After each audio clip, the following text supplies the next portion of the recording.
George, and I am doing a studio residency here at Lucy Guerin Inc at the moment, working on my new piece, Now, Now, Now.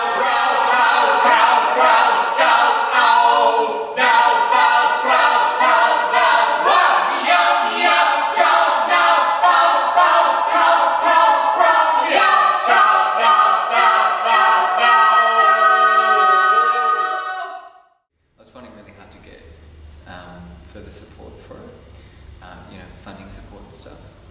And she said that the company was interested in offering studio space to independent artists.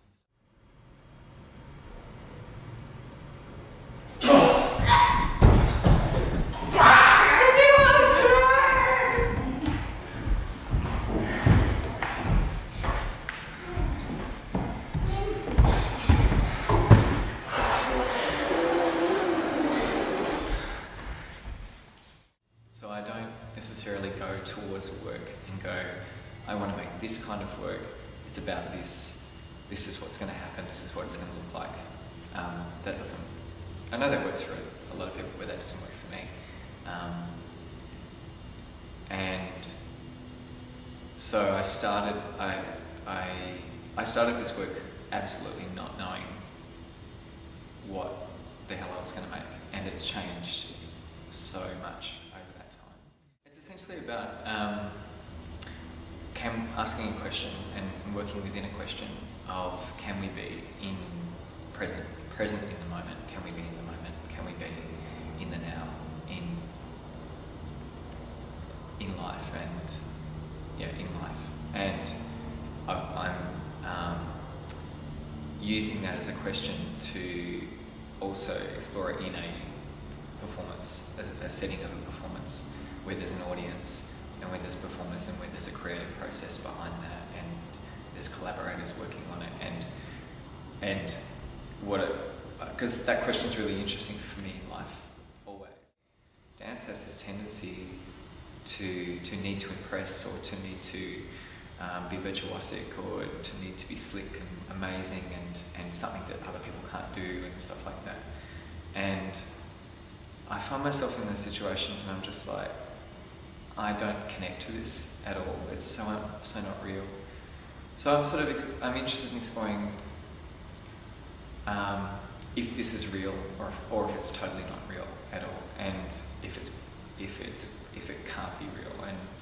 And so this question of can we be in the moment in performances, it's kind of invites us to work in a state of paradox where now, now, now, now, now, now, now, now, now, now, now.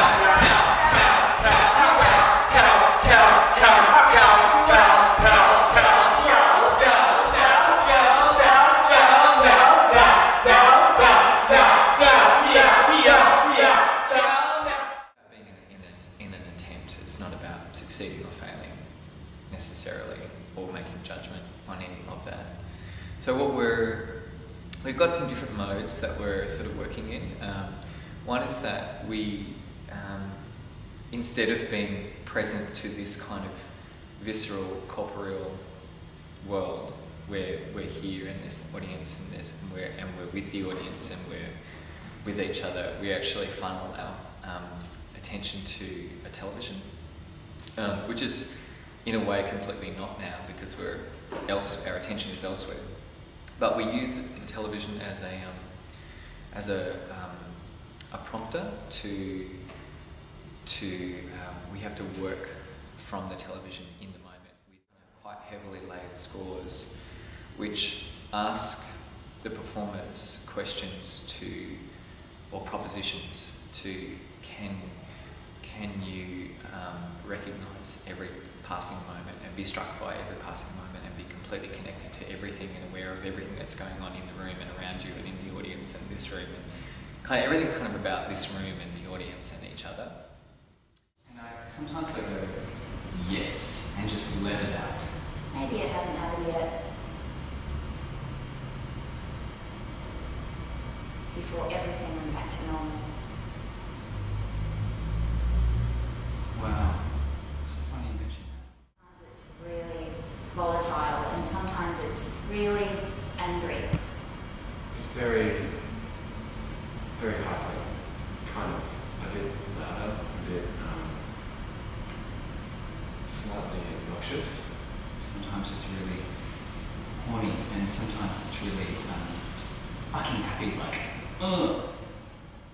A work in progress showing in February, and so much of the piece, people had quite opposing views about, yes it is, no it's not, yes it is, no it's not, and it's great because it kind of says to me that people, when they watch it, that they're thinking about their own, or they're having their own relationship to their nowness and how they watch something and what is nowness for them and things like that.